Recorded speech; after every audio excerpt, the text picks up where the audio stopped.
Saludos, muy buenas tardes amigos de 2x3 en TV.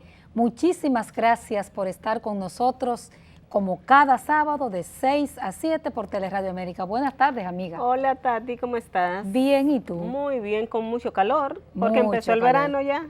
Ya empezó el verano, ciertamente. Pero desde antes ya hacía calor, ¿eh? Exacto, exacto. La verdad que fuera de estos ambientes de empresas, el canal, las empresas donde uno trabaja, que tiene aire central, sí, fuera de ahí se pasa fuerte. Sí, la calle está muy calurosa, esa es la verdad. Y no es solamente el calor, es las consecuencias muchas veces que se desprenden de este calor que hace aquí en nuestro país. Tanto para personas que sufren de presión arterial, que las recomendaciones de los expertos es que sigan haciendo los ejercicios, pero que no cojan horas muy recias, o sea, del sol muy intenso. 4 de la tarde, 3 de la tarde, que ese sol parece que está en su buena, o sea, tener cuidado con esas horas. Lo recomendable para todo el mundo, ¿verdad? Es sí, que sea temprano en la mañana, antes de o muy tardecito. O en la tardecita, después de las 5:30, 6 de la tarde, y además abundante agua. Abundante agua, cuidado con los refrescos de botella, cuidado con todas las bebidas con azúcar. Eso tiene que ver con los diabéticos, con personas con problemas renales, pero como dices tú, el mensaje es para todos, que todos cuidemos nuestra salud en esta temporada. Sí, la alimentación es básica, se habla de lo importante que en esta temporada se coman muchas frutas, muchos vegetales, que son frescos y ayudan a que el organismo se mantenga hidratado, que es lo importante. Cuidar entonces de esas comidas muy pesadas, muy cargadas de proteínas, cuidarla en esta temporada. Tanto que te gustan las sopas y los sancochos, ¿verdad? Hay que tener cuidado con comerse un sancocho al mediodía, Doris, con calor, porque es como que te da un soponcio. Exactamente, pero vamos a hablar de todo lo que tiene que ver con salud con nuestro invitado, ¿qué te parece? Sí, nuestro invitado se presta para que preguntemos todo esto y lo vamos a hacer en nuestra entrevista central, de manera que la invitación está ahí, no se nos vaya, que volvemos ahora.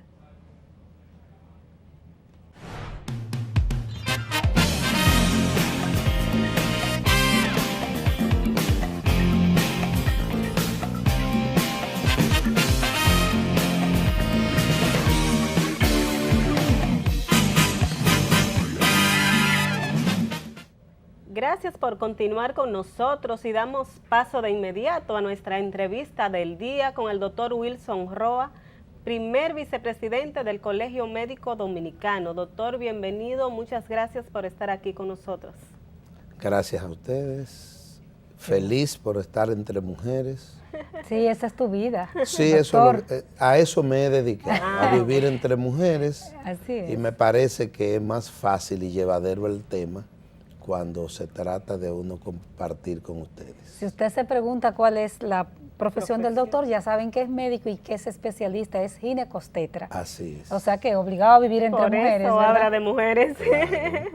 Lo que pasa es que el 53% de la población es femenina y el 47% restante es hijo del 53%. O sea que el mundo está hecho para las mujeres. 100%. Es la razón de la humanidad. Exactamente, en un 100%. En un 100%. Doctor, usted tiene una función específica dentro de la actual directiva del Colegio Médico Dominicano que lidera el doctor Waldo Ariel Suero. Hacen su gestión en un sistema de salud que muchos consideran un caos total. ¿Cuál es su visión del actual sistema de salud de la República Dominicana? No, al revés. El sistema de salud colapsó. Está colapsado. Y nosotros venimos hace mucho planteando propuestas de cómo nos vamos a poner de acuerdo para superar el estado de crisis hospitalaria, que hoy no tiene capacidad para darle respuesta a la demanda básica de salud de la población. Amén de que nosotros tenemos un sistema de salud que es curativo, que es asistencial, porque no hemos podido entender desde la política de Estado que el elemento fundamental en un sistema de salud es apostar a la prevención. Y quizás, doctor, eso sea la causa de ese colapso, como dice usted. Bueno, empezó al revés, quizás. Ese es un elemento porque la salud, si usted quiere desarrollar un sistema y generar recursos para que produzcan riqueza y puedan desarrollarse social y académicamente, usted tiene que apostar a la medicina preventiva. El resto es una medicina asistencial que en ninguna parte del mundo, incluido aquí, ha dado resultados. En la República Dominicana, un elemento fundamental es la asignación de presupuesto. Y como no es una prioridad la salud en la República Dominicana, no hay presupuesto destinado para el sector salud. Y el mejor ejemplo es que el año pasado el presupuesto asignado al sector salud fue de 60.979 millones. Y para este año fue 62.547. Es decir, un sistema que colapsa y solamente se le presupuesta adicional 1.599 millones. Eso incluye las empresas del agua, ¿verdad? O sea, el presupuesto bruto. Para eso, entonces, el gobierno decide asignar un 33% para las instituciones descentralizadas que manejan el agua. Corazán, Coramoca y otras instituciones. Hubo un gobierno que de lo poquito que se asigna al sector salud, hizo una derivación de una partida para el metro. Bárbaro. Entonces, por eso la estructura sanitaria de nosotros es incapaz de dar respuesta a los problemas fundamentales. Además, que hay que decirle a la población que la salud asistencial usted puede conseguirla en las 4 paredes de un hospital con dificultades, porque son hospitales carenciales. Hay que decirle a la población que la salud hay que promoverla antes de llegar a un hospital. Para eso la atención primaria contenida en la Ley de Seguridad Social es taxativa en ese aspecto.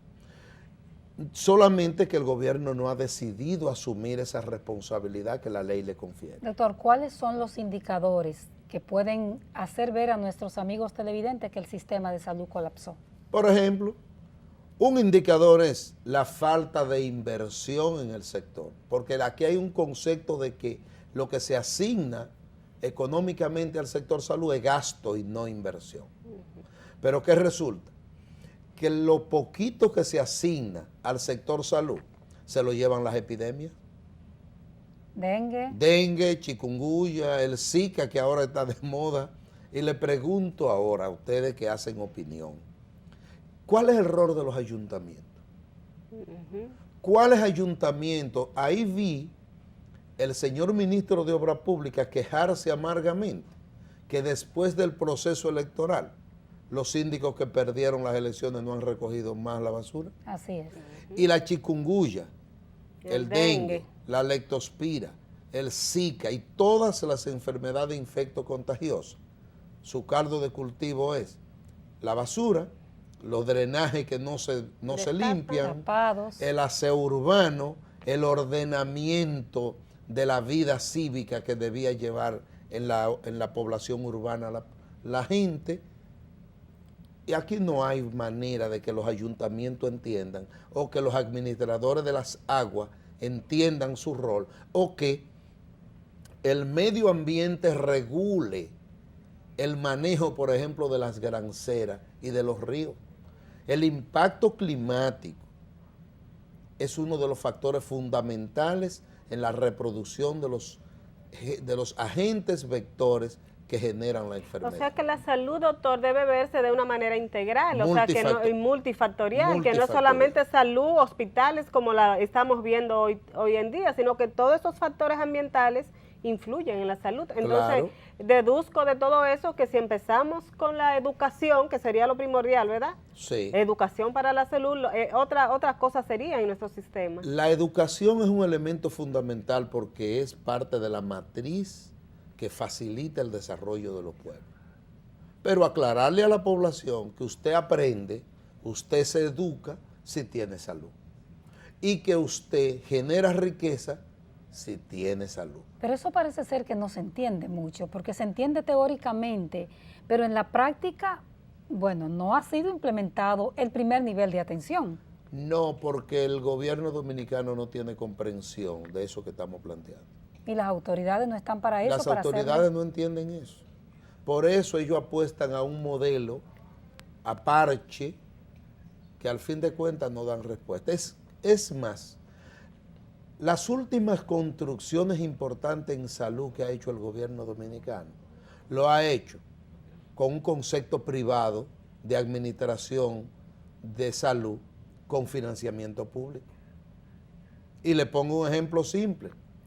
¿Entienden ustedes por qué Maternidad, que es el segundo hospital latinoamericano que maneja volumen de mujeres, desde consulta hasta parturienta, por qué se le da a Maternidad 84 millones al año y a la Plaza de la Salud 335 millones al año y es privada?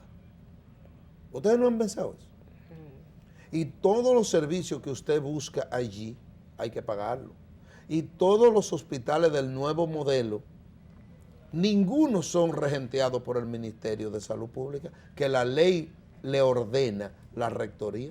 Pero los construyó el Estado, esos hospitales. Pero son adscritos a la presidencia, no son adscritos a la rectoría del ministerio. La presidencia es pública. Es el Estado. Sí, pero la presidencia no sabe de salud. No. Quien sabe de salud es el ministerio y las estructuras de salud que tiene el Estado. Pero uno se da cuenta, doctor. Por ejemplo, he visto que una determinada persona tiene una cuenta en el hospital X del nuevo modelo. No, del nuevo modelo no, del modelo de autogestión. No hay, le aclaro, como se van a referir al tema de autogestión, le aclaro que de autogestión es Labreu, la autogestión es Otorrino, la Abel González, son centros de salud de autogestión. Bueno, privados, pero esos son privados. Pero son privados. Son privados, pero los demás a los que ustedes hacen referencia, cuando se habla de autogestión, tienen financiamiento público. O sea, no hay tal autogestión. No, porque tienen financiamiento público y administración privada. Son una especie de mixto. Porque el manejo, por ejemplo, ellos pueden es mixto, contratar... pero la administración es privada. Y quien te da a ti el carácter de la política de la institución es su administración. Ellos pueden, por ejemplo, contratar su personal y no le tienen que pedir permiso y despedirlo y liquidarlo. Así es. Y de hecho, eso violenta la ley. La ley que el señor presidente juró cumplir y hacer cumplir. ¿Por qué? ¿Porque no se contrata por concurso como antes? Porque la ley de seguridad social establece cómo tú entras a los hospitales, cómo te promueven y cómo te separan del cargo. Doctor, pero la República Dominicana es un país, 44.000, ¿cuántos kilómetros cuadrados? 44.000. 44.000. Sí, 44, 48, bueno, ahora se nos fue el dato específico. Sí. Pero con todos los tipos de leyes habidas y por haber, nosotros tenemos todo el montón de legislación posible, sin embargo es un problema de cumplimiento. Por ejemplo, y para dejarle el escenario, la ley 8701 que crea el Sistema Dominicano de Seguridad Social, habla de pensiones y habla de aseguramiento universal. Sin embargo, que es un tema que me gustaría que usted nos aportara en algún momento, cuando un médico, una enfermera o un dominicano cualquiera se pensiona, desaparece automáticamente el seguro de salud.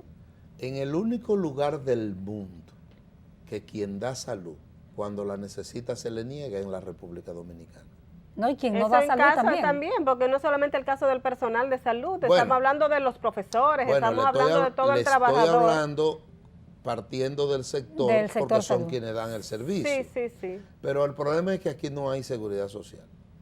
La seguridad social fue un traje a la medida para ponerlo en manos de la alta empresa y el capital financiero. Observen que la primera persona que dirige la SER, la Comisión de Reforma del Sector, viene del Banco Popular. El sistema de pensiones hoy tiene 400.000 millones de pesos, que yo no estoy en capacidad de contarlo. Sin embargo, los recursos humanos de ninguna área del servicio del Estado se pueden pensionar. En el caso de los médicos, por ejemplo, un médico gana en promedio 40.000 pesos. Y cuando se va a pensionar, lo pensionan con 18.000 y lo dejan fuera Fuera del seguro. fuera del Fuera del seguro seguro, médico. sí. Y eso mismo pasa con todo el mundo. Con todo aquí. el personal, así es. Entonces, esa ley... Porque ese ha tema veni- no fue resuelto dentro del sistema. La ley no resolvió eso al No. aplicarse, ¿no? No, porque la ley se hizo con un concepto definido y de interés.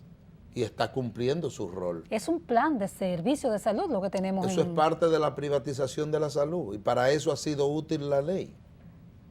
Los periodistas, doctor, perdóname, Doris, los periodistas nunca vamos a olvidar, y tengo a Doris aquí como testigo, de cuando se implementó el plan de servicio, ¿cómo que se llama? Plan de servicio de salud. De salud, el PDSS. La canasta familiar. Se hizo todo. Que era un plan básico inicialmente. Era lo que un se plan quería básico hacer. que se hizo a la hechura de sectores interesados. Y yo nunca voy a olvidar la figura de Elena Villella de Paliza, Empresaria. empresaria, al lado de Agripino Núñez Collado, al lado del presidente, del entonces presidente Leonel Fernández, como si estuviera dirigiendo la orquesta. Y eso fue lo que se aplicó, y por eso no tenemos universalidad en los servicios de salud. Porque la ley inicialmente la intención fue buena, pero en el camino ellos se dieron cuenta que podía ser un gran negocio. Por eso descubrieron. quienes generan la riqueza no son partidarios de la decisión. Pero hay otro detalle. ¿Cómo se explica que nosotros estamos formando una ley de seguridad social y el capítulo de la salud se relega a un tercer plano y el capítulo de las pensiones En un primer, es Fue el la puerta de primero en entrada iniciar. violentando la ley?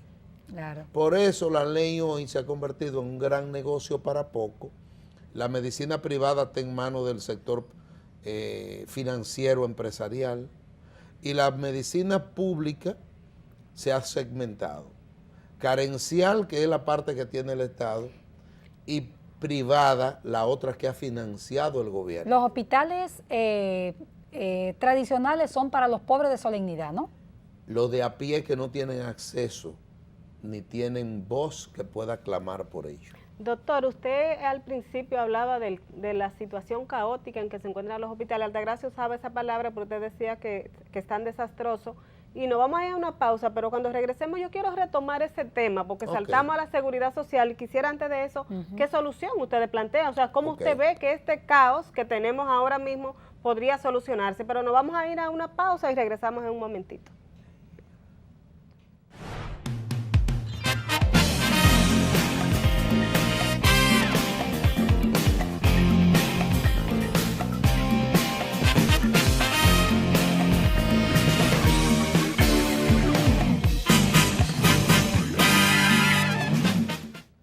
Continuamos esta conversación sobre el sistema de salud con el doctor Wilson Roa, primer vicepresidente del Colegio Médico Dominicano. Y justamente, doctor, Doris se quedaba en un aspecto, decía, vamos a retomar el aspecto hospitales.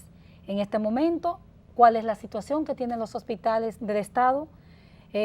Por lo pronto tenemos 56 intervenidos desde hace casi 4 años.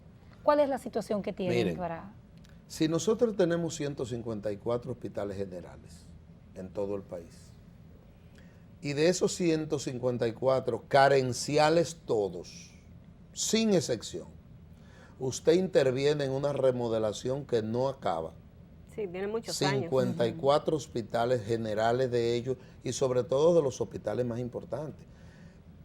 Al extremo de que aquí se destruye al mismo tiempo el Darío Contreras y el Luis Eduardo Aybar. Solo en Santo Domingo. Solamente en Santo Domingo. Dos grandes hospitales. Pero si tú te vas a Neiva, allí decidieron hacer un nuevo hospital. Sí.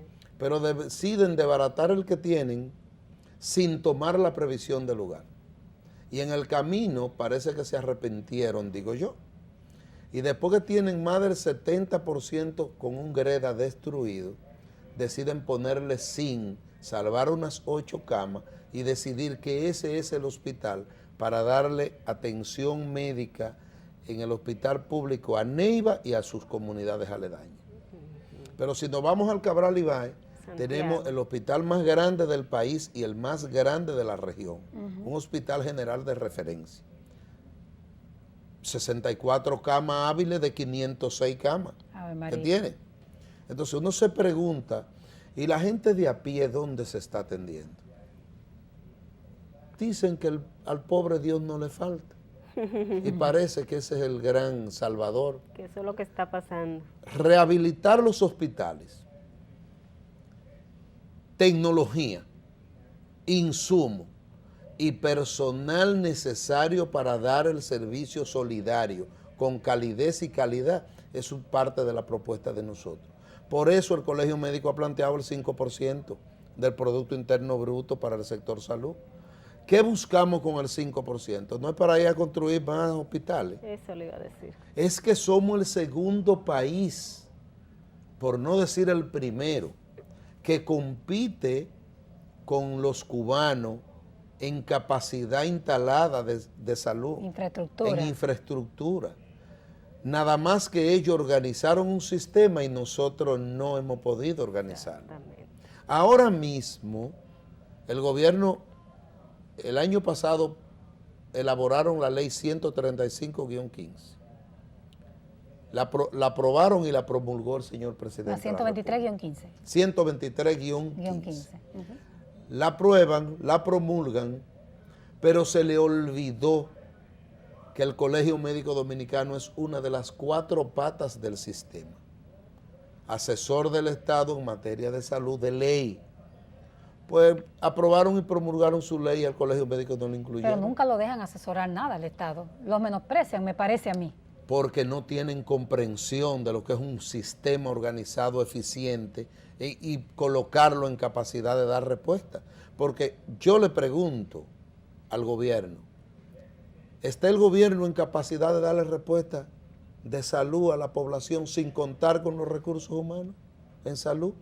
No Porque serviría los de médicos, nada. enfermeras, psicólogos, odontólogos, servidores, los puerteros del No, porque de los sería como hospitales. invitar a una familia a comer a tu casa y no tener quien haga la comida. Así es. Doris. Sí, no, pero además yo te quería preguntar, ¿el colegio médico y los gremios han querido jugar ese papel? ¿Lo han jugado? ¿Se han interesado en presentarse allá?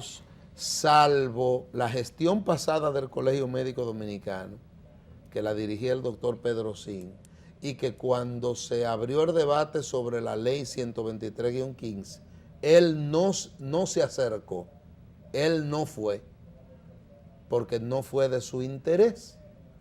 Pero recuérdense las grandes batallas que nosotros hicimos, que incluso una vez tumbamos una verja en el Congreso Nacional. Sí, con la seguridad social. Porque nos negaron el derecho a ser parte de la seguridad social. Sin embargo, a nosotros nos dejaron incluidos en el Consejo de la Seguridad Social con voz. No Pero pueden sin hacer voto. más nada. Nosotros no tenemos ni poder de veto ni votamos. Y entonces, ¿cómo usted organiza un sistema de salud que por demás el gobierno ha sido el que ha llevado al sistema carencial a la crisis sin contar con los recursos que dan la... Pero hay solución, Wilson, se podría solucionar. Todavía Claro. estamos a tiempo, hay esperanza, como se dice por ahí. Claro, porque si nosotros lo primero es que tenemos leyes de más. Exacto, hay muchísimas leyes. El problema de nosotros es quién la operativiza, quién la cumple. Y que se le haga asignación de recursos, que se penalice, Que haya consecuencias, ¿verdad? que haya un régimen de consecuencia para las irregularidades y que el gobierno asuma la responsabilidad que la ley manda, porque los recursos humanos estamos ahí en disposición de darlo todo, por lo que hemos hecho siempre. Y regresando un poquito hacia atrás. Y yo, perdón, le voy a poner un ejemplo. Yo vengo ahora mismo de la graduación de los médicos especialistas de diferentes especialidades de maternidad Nuestra Señora de la Altagracia, Sí, que es la fecha de muchas graduaciones en los que acaban de hospitales. graduar de los Minas, del Padre Todos los Villini, hospitales del Gautier, docentes. de todos los hospitales docentes. Pero esos jóvenes salen ahora en capacidad especializada de dar servicio, con deseo de encajarse en un medio productivo, mejorar su calidad de vida de ellos y de su familia y de dar servicio a la población, pero no hay plaza para ellos. Exacto. Y el Problema Colegio serio. Médico Dominicano está obligado a exigir plaza para que esos jóvenes le devuelvan a la población la inversión que hizo el Estado en ello. Doctor, para una formarse. población altamente enferma, porque este es un país con, lo dicen los especialistas, con una carga de enfermedades. Si es la catastrófica, se triplican los pedidos de tratamiento o las enfermedades de alto costo, como prefieren decir algunos. ¿Cómo se hace la población entonces con unos hospitales carenciados o pobres o llenos de carencia de todo tipo? Y encima de ellos 56 hospitales intervenidos. ¿Cómo hace la gente para tener servicio de salud? Lo que pasa es que esta es una población tan enferma que los políticos no se dan cuenta tampoco de la enfermedad que ellos se comprometen a corregir cuando se juramentan. Entonces, el poco presupuesto que se asigna a salud se gasta en darle asistencia a los brotes, a los brotes de enfermedades infectocontagiosas. Pero que tampoco se hacen campañas educativas para eliminar, para que evitar esos brotes, doctor. Prevenible, porque no hay inversión en la promoción de la salud. El año pasado habían 5.000 millones de pesos destinados a la promoción de la salud. ¿Y cuánto se invertirían de eso? Nadie. Ustedes vieron la promoción, ustedes hacen opinión. Aquí no se invierte en promoción. No, porque se hacen, por ejemplo, spot publicitario para una población en general y lo que es para todo no llega a nadie. Por eso. O sea, deben ser campañas segmentadas. Por ejemplo, cuando yo era jovencito, en aquella época. Que no hace tanto, doctor. No hace tanto, pero recuerdo perfectamente que se hacían grandes fumigaciones en masa. Y los gobiernos mandaban a fumigar a los campos con el famoso DDT. El DDT. Pero ahora ni eso. Y el rol de los ayuntamientos, les repito, señor, es fundamental, porque ese es el caldo de cultivo de las enfermedades infectocontagiosas. Y la gran mayoría de muertes que han ocurrido, aquí han ocurrido por dengue. Y tenemos la desgracia de que el dengue es producido por el mismo mosquito de la chikungunya y por el mismo mosquito del Zika. Doctor, usted ahorita citaba la ley 123-15 que manda a la descentralización. Así es. ¿Qué pasos usted ha visto que se han estado dando en ese sentido? ¿Y bueno, cómo beneficiaría al sistema de salud si eso se aplica como debe Bueno, ser? nosotros hemos participado en una parte de la discusión de la ley. Y lo que hay en carpeta es unificar en una sola red. La red única, sí. Que me parece que pudiera, si se le da carácter y se le da la inversión necesaria, pudiera dar resultados, porque tendríamos una sola dirección administrativa de las estructuras y de los recursos humanos que estamos destinados a la atención, a la salud, en lo que llega a lo que nosotros apostamos, que es la medicina familiar en la unidad de atención primaria, que dé la puerta de entrada del sistema como establece la ley de seguridad social. Pero tenemos una ciudadanía que está acostumbrada, que le duele un poquito por aquí, infiere que tiene un inicio de un ataque al corazón y va directo al cardiólogo. ¿Eso es sostenible? Bueno, lo que pasa es que esa es nuestra cultura. ¿Pero y cómo y la cambiar población, y haciendo inversión en educación para la salud. Y nuestra población no tiene otro sistema que no sea el curativo. Exacto. A ti se te fractura un hueso, te vas donde el ortopedista. Directo. Directo, sin intermedio, porque, por ejemplo, la medicina familiar, aquí no se le da el trato que la ley manda. Aquí debía ser prioritaria la medicina familiar ante todo. Sin embargo, tú te vas hoy a las plazas de concurso y están hasta ahora, están prácticamente desiertas todas. ¿Por qué? Porque el sector privado no la reconoce y el gobierno dominicano no la reconoce tampoco después que la forma, porque no le da las plazas. Que es tremenda irresponsabilidad de parte del Estado esa. Como todo. Porque la seguridad social no es solamente salud, porque eso se le vendió a la población. La seguridad ciudadana es seguridad social. De eso, el acceso a las plazas de trabajo es seguridad social. Los servicios públicos. Los servicios públicos. Así es responsabilidad de seguridad social. Y eso debe regentearlo el Estado como árbitro, como rector del Estado, el gobierno dominicano. pero no hay comprensión de los diferentes ministerios que tienen a cargo lo que debía ser el desarrollo integral de la cascabel al sociedad. gato, ¿quién es que se lo va a poner?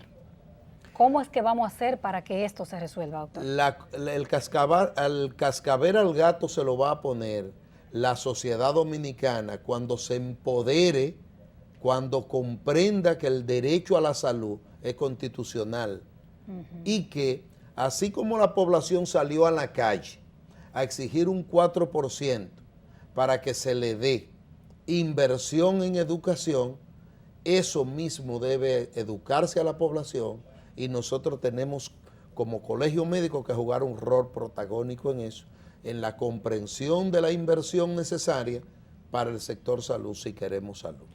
Dentro del proceso de negociaciones que lleva el colegio médico y los gremios de la salud, todos los gremios con el gobierno, está la petición de ese 5% del Producto Interno Bruto para el sector salud. ¿Cómo va eso, sí, en esa ¿Cómo va esa negociación? negociación, doctor? Bueno, hemos avanzado en algunos temas. Ahora mismo estamos, como por ejemplo, como pensión, la ley 123-15, algunas aristas que hemos ido superando. Por ejemplo, en el sistema de pensión, el derecho adquirido, nosotros hemos planteado que es una necesidad que el gobierno lo reconozca a los servidores del sector salud. Y digo a los servidores del sector salud porque es en el sector que nos toca. Estamos ahora mismo discutiendo el tema del reajuste salarial. Doctor, perdón, antes del reajuste, ese derecho adquirido, ¿en qué consiste? Para que la gente lo entienda Que mejor. si yo le trabajo al Estado 30, 40 años de servicio médico, yo debo retirarme como establece la ley con el último salario completo, incluidos los incentivos, y que me den el seguro médico privado contributivo del SENASA como establece la ley. Perfecto, Que hasta ahora se nos ha negado. perfecto. Entonces, en materia de esa gran solución, usted hablaba de cuando el pueblo se empodere, y usted ve que el pueblo está en eso, doctor, porque a una gran marcha, cuando el Colegio Médico y los gremios y el Panasalud, ¿verdad?, organizaba una marcha, yo no veía casi a nadie del pueblo per se, organizaciones y eso. Porque esa fue una marcha de los gremios del sector salud. Si convocan, ¿usted cree que Ahora el pueblo viene va? ahora viene la discusión con las sociedades cívicas, con las organizaciones profesionales dentro de las cuales están ustedes como gremio, los periodistas que hacen opinión.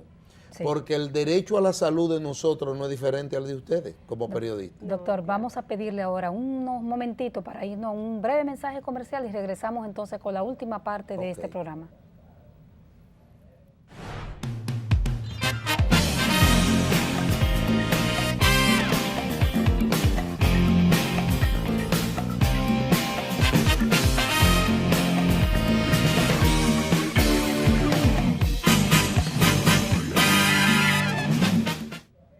Continuamos con el doctor Wilson Roa, vicepresidente del Colegio Médico Dominicano y ginecobstetra. Doctor, no podemos dejar pasar estos minutos que nos quedan para hablar de la salud de la mujer, doctor. Usted tiene muchos años de experiencia y conoce cómo ha ido evolucionando la salud de la mujer, cuáles son las principales enfermedades propias de la mujer, si esos problemas graves que antes existía de ese cáncer cervicuterino que era alto, cómo ha ido comportándose en estos momentos aquí en el país. Mira, la salud de la mujer debía estar mejor. Debía estar mejor. Porque los países que deciden organizar la sociedad y avanzar, avanzan en el mismo ritmo que avanza la mujer, no el hombre. En conclusión, hoy la estructura de enfermedades propia de la mujer ha cambiado mucho, porque la calidad de vida hoy se ha modificado mucho. Por ejemplo, ustedes que no pueden ir a dormir 1 hora o 2 horas después de comer, ustedes tienen que comer cuando pueden. Así es. Y lo que pueden.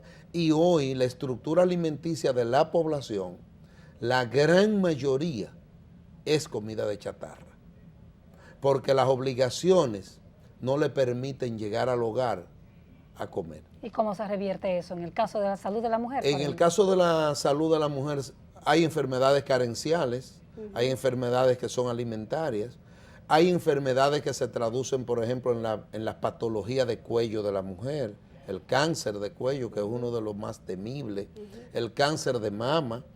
Y entonces cuando tú tienes mujeres que ha avanzado el cáncer, por ejemplo, de mama, el cáncer de cuello, que son de los cánceres más importantes o de la patología más importante en la mujer, entonces tú tienes que evaluar el sistema, pero tú tienes que evaluar el cambio de vida en la estructura cívica que se desenvuelve la mujer. Por ejemplo, el estrés, el tipo de alimentación que llevan, la raza, la multipariedad, la promiscuidad, pero hay otro elemento, los embarazos a destiempo. Sí. Por ejemplo, nosotros tenemos aquí, aunque ha habido algún nivel de mejoría, pueblos como Azua, provincias como Azua, que tienen un 39% de niñas adolescentes que son madres. Las madres solteras. Entonces, cuando tú juntas todo eso, la adolescencia es un problema social, pero es un problema de política económica del Estado, y es un problema de medio ambiente, y es un problema de salud pública. Y el sistema de nosotros, carencial por demás, que no siempre está en capacidad de darle respuesta, eso permite que se agraven las situaciones. Doctor, y un tema que es un indicador de salud para un país, y nosotros ocupamos el 5º lugar en América Latina, de los países de la región en embarazo en adolescente, a propósito del tema que trata Doris y que usted desarrolla, un tema y un indicador importante es la morbimortalidad materna. Claro. ¿Cómo andamos ahí? ¿Qué tal hemos mejorado? Miren, yo decía hoy en la graduación de maternidad Nuestra Señora de la Altagracia, de que la morbimortalidad materna no se va a reducir hasta que el gobierno, hasta que las instituciones que tenemos que ver con la salud, hasta que los gremios del sector salud y el Ministerio de Salud Pública no entendamos que la medicina desde la atención primaria es un elemento fundamental, porque la mujer llega cuando tiene el problema. Es preferible nosotros prevenir en la unidad de atención primaria y seleccionar los casos específicos y referirlo a tiempo a los hospitales de referencia. Eso es lo que hacen los cubanos, por ejemplo, y los mismos costarricenses. Cuando las mujeres están en edad reproductiva, se le hace evaluaciones antes de ella decidir tener los embarazos para identificar sus antecedentes, su dolencia y las que la tienen, cómo corregirla. Por ejemplo, el antecedente del cáncer cérvico-uterino es un factor familiar que pesa mucho. Sí, pero claro, si tú tienes la prevención, la evaluación es periódica, educando a la población sobre la salud, tú vas a tener la prevención y vas a tener la selección más temprana de las dolencias y va a poder referirlo a los hospitales de alta resolución, que es un capítulo que nos falta a nosotros también. Eso problema de referimiento, ¿verdad? Sí, reduciría la mortalidad materna, reduciría todo esto. Y reduce la inversión después que usted instala la medicina preventiva y le da cuerpo en el desarrollo, la inversión en salud será cada vez menor. ¿En qué capítulo podemos poner la humanización de los servicios de salud por parte del personal médico? Que dice, doctor, que hay una tendencia muy alta a la deshumanización y a la cosificación del paciente. Eso es un concepto manipulado. ¿Le parece? Porque yo voy ahí a maternidad, o los médicos en maternidad van y le dan todo el calor y el afecto, el amor del mundo a la atención a esas mujeres.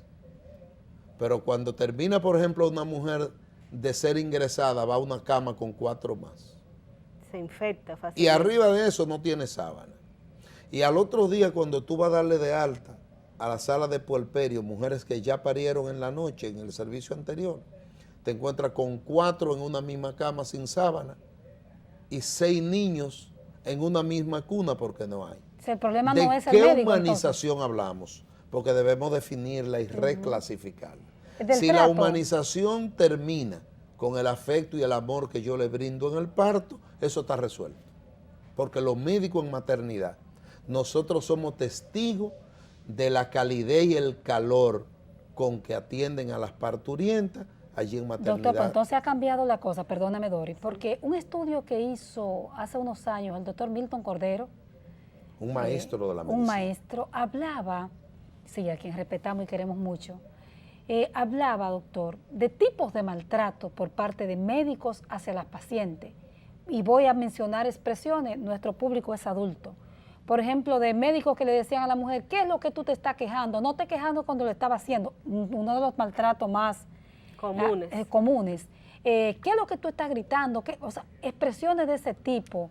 Y decía, esa misma mujer que en la maternidad es maltratada por el médico en formación o como se llame, o por cualquiera de la cadena de personal, si esa señora es referida a una clínica privada, lo cual generalmente no pasa, pero poniendo que tenga que ir a la clínica privada, en la clínica es muy tratada con mucho cariño. Y son los mismos ese diagnóstico médicos, y son los mismos médicos. Miren, esos son casos excepcionales. ¿Le parece? El médico viene exactamente de donde viene el resto de la población, de la misma sociedad, con la misma dolencia y las mismas dificultades. Y tú puedes encontrarte hoy con un caso, por mencionar una excepción, pero ustedes pueden ir a Maternidad La Altagracia o a Maternidad San Lorenzo de los Minas, por mencionarles 2 ejemplos, y ustedes van a ver el trato, porque eso se ha trabajado en los hospitales. Las jefaturas de enseñanza y las asociaciones, por ejemplo, de residencia, dentro de los hospitales han trabajado bastante ese capítulo y se ha avanzado mucho. Hoy pudiera tú encontrarte un desaprensivo, un mal rato que haya tenido y descarga con otra persona, pero eso tiene penalidad. Bueno, ese es un debate, doctor, que va a quedar pendiente porque el tiempo se nos terminó. Ustedes dicen una cosa, las autoridades dicen otra en ese sentido. Vamos a darle las gracias a nuestros amigos televidentes por acompañarnos. Gracias, doctor. La verdad que ha sido muy edificante. Nos hablamos de todos los temas. La gente comprendió que realmente no nos equivocábamos cuando lo presentamos. Y nada, será hasta el próximo sábado. Dios mediante.